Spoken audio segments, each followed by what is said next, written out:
Hello, thank you for joining me. Today is Friday the 13th. It may not be Friday the 13th when you're seeing this, or it may be. We'll see how I feel.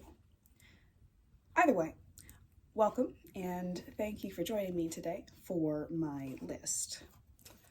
This is my list. I drew it on an over-the-door hook accessory piece of trash because I couldn't find a piece of paper. And by couldn't find, I mean I didn't feel like finding, and there was none in my general vicinity. So we gave up on that, and I wrote them on this.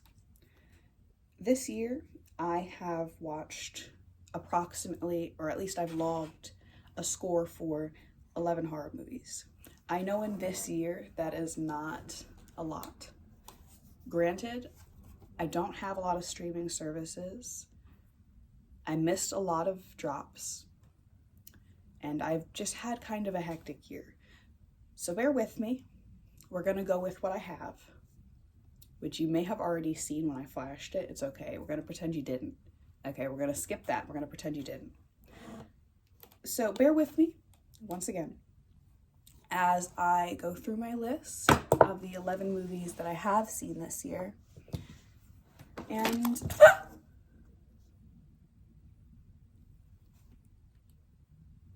I thought there was a bug.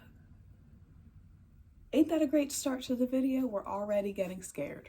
The number one film that I saw this year, The Substance.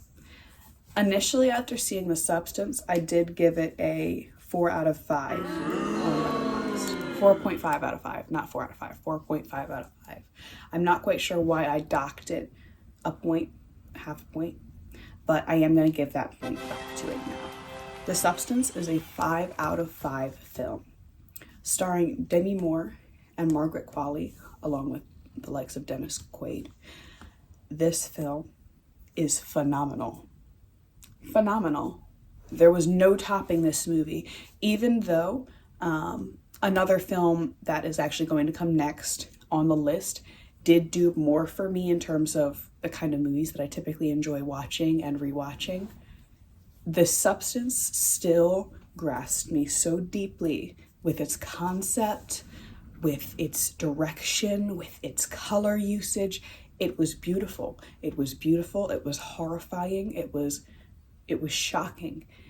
And it is the kind of film that, you know, you can't recommend to everybody, even though I wish I could. I wish I could recommend it to everybody. But to be honest, the best kinds of horror movies sometimes are the ones that you cannot share with everybody because they just hit that deep. Those are the kind of horror movies that I am extremely, extremely into. And if you're somebody who has not already seen The Substance, I'm going to recommend right now that you consider checking it out. If body horror isn't your thing, honestly, I would still try it. Body horror is not my thing. I'm not a fan of heavy gore. I'm not a fan of I'm not a fan of unnecessary gore, and I'm not a fan of body horror. I'm not really sure why. Those just aren't really my niches. Still, nothing was unnecessary here, and anything that seemed unnecessary was still not unnecessary. It was there for a reason. The acting in The Substance,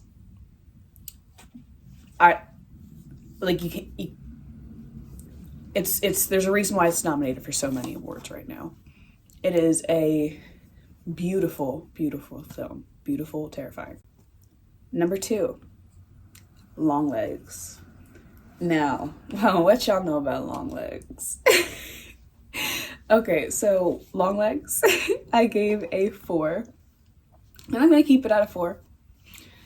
Longlegs was my favorite film, sort of, I guess you could say. Like, I enjoyed it the most, and I have rewatched it the most times since, and I watched so many videos about it since. I really got into it, and I'm going to insert the picture here. I was at a Halloween event. Somebody was dressed like Longlegs. Somebody was dressed like Longlegs and the mom. It was crazy. It was crazy. People were not giving this the hype that it needed. Y'all were so cool. If this was you, you are so cool. I don't know why you would be watching this, but you're cool as hell. Longlegs, starring Nicolas Cage and Micah Monroe, is such a good movie, guys. It's so good. However, I do think that people kind of understate it. Either overstate it or understate it. Those are the two kinds of extremes I've seen. Now, me, I love this movie. I love this movie so dearly. I already want to get a back tattoo based on a piece of promotional art that I saw. Like, I'm in deep. I'm in deep. But if you like kind of like detective horror, sort of demonic possession sort of stuff, then I would recommend checking out Longlegs. It's not a hard watch, I wouldn't say. I mean, it's not gonna hit for everybody. It didn't hit for everybody, but you can tell the talent and the creativity just all through it. I love it. At number 3, we have Smile 2, which I gave a 3.5. I'm gonna stick with that. Smile 2 was a decent movie. It was an okay movie. It was an enjoyable time.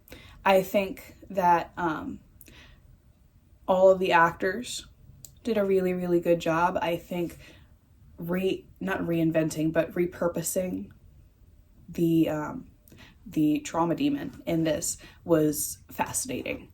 And inserting it into the life of a celebrity really kind of expanded the territory of what could happen here.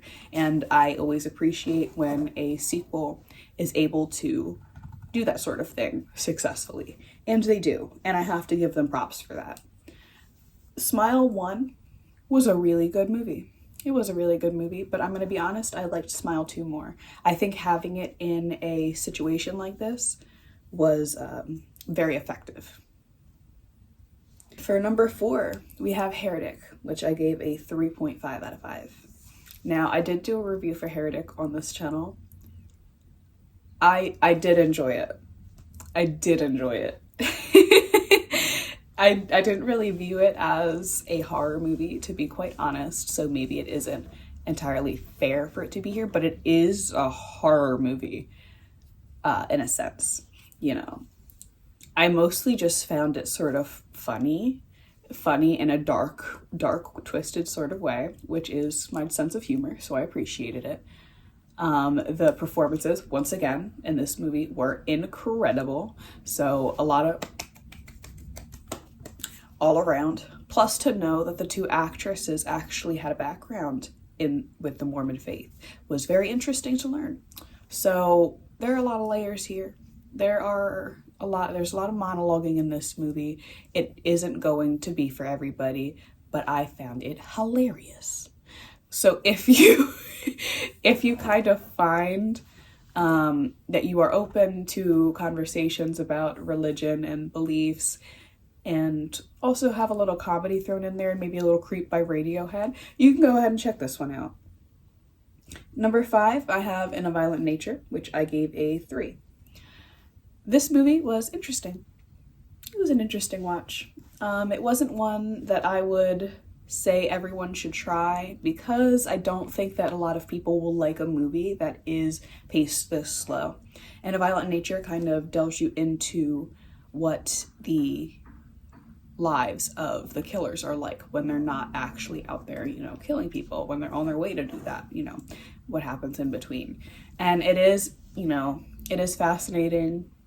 It is sort of funny to think about, but that isn't going to hit for everybody, because a lot of people don't want to just, you know, watch somebody walking around, thumbing around, you know, watching people from a distance. But for me, I liked it. It was all right. It was a 3. At number 6, we have It's What's Inside. Now, It's What's Inside had a lot of potential to be higher on this list, but the epilogue ruined it for me. I would have given this movie a 4, maybe even a 4.5. If it would have just stopped before the epilogue. Maybe I should have stopped it before the epilogue. I don't know if that was a choice. So the film was really well made. I loved the concept. I thought that it was hilarious. I think that I wish it would have been a little, like maybe another round or 2 of the actual game. but I understand that we couldn't do that. But like I said, my only gripe was the epilogue. I just feel like it did too much. It started doing too much. And once a movie starts doing too much, that's usually when problems come in. And it did. And the person that I watched it with agreed with me. They were doing too much. So that is why it got a 3. So next we have Maxine, which I gave a 2.5 out of 5. This one broke my heart, you guys. Like, this one genuinely broke my heart. I cannot tell you how much this broke my heart. Maxine was a movie that I have been looking forward to. I have been looking forward to this. I even went to a special cute little theater downtown in Philly, and I didn't like it. I did not like it. And I could feel my soul being destroyed as it left my body with each passing moment of this movie, in which I hoped I would start to like it more, and I never did. And I love X. I love Pearl. I don't like Maxine. Maxine follows Maxine Minx, which is one of our main characters in the movie X, played by Mia Goth. Mia Goth, who I love in her roles. She does a phenomenal job, always. But unfortunately in Maxine, I don't feel like they gave her much agency or gave her much to do in her own movie. Because of that, and because I didn't really like the story. I didn't like the turnout. I didn't like that we didn't really explore her traumas, or like there were so many things that I feel like could have been explored and could have been, you know, given to her to do. It was just unfortunate that it ended up the way it did. For this movie, there are people who are really going to enjoy it, and there are people who really enjoy it, and I'm so glad. I'm so glad. I don't want, you know, not just because I don't like a movie doesn't mean that other people can't like that movie. And I hope it never comes across that way. But for me, Maxine was just not it. Next I have Y2K at number 8. Y2K, I think I rated a 2 out of 5. I just saw it the other day. I just did not like it, and I was half asleep. I'm gonna be real, I'm not a comedy person. I don't really enjoy comedy movies, and I had a feeling I wasn't going to like this one. However, I still wanted to give it a chance. I still wanted to go in and try it and see how I felt. How I felt was it was a 2 out of 5. I'm sure that if you are into that sort of comedy and, you know, nostalgic sort of movies, you'll enjoy this one. I'm not really a fan of just nostalgia bait and comedy. So this was really kind of, it was my bad for seeing this, I know, but I want to give support to all of the technical horror movies that I'm able to. And I love A24 movies, so of course I wanted to give that a chance too. Number 9, Trap, which I gave a 2 out of 5. Oh boy. Oh boy. Okay. M. Night, number 1, can I come to your Halloween party next year? Thank you. Number 2, Trap is a really good like movie for if you're like bored with your friends and you want to watch something sort of funny that also has music in it. Yeah, that's about all I got for you. Trap is an M. Night Shyamalan movie. I'm gonna be honest, I am not entirely a fan of M. Night Shyamalan movies. However, I did try this one. I did try. I tried and I got a 2. Moving on to number 10, Immaculate, which I gave a 1.5 out of 5. I don't remember a damn thing about this movie except for Sydney Sweeney is in it. Number 11, Afraid.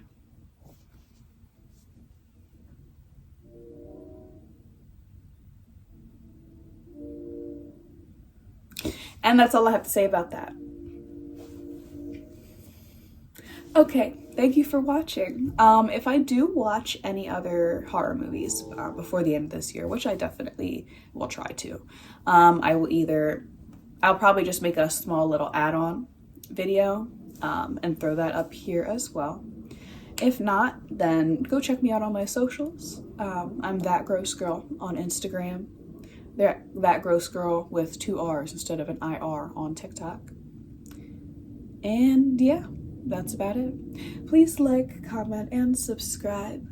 It feels real funny saying that, but we do what we gotta do. All right, bye.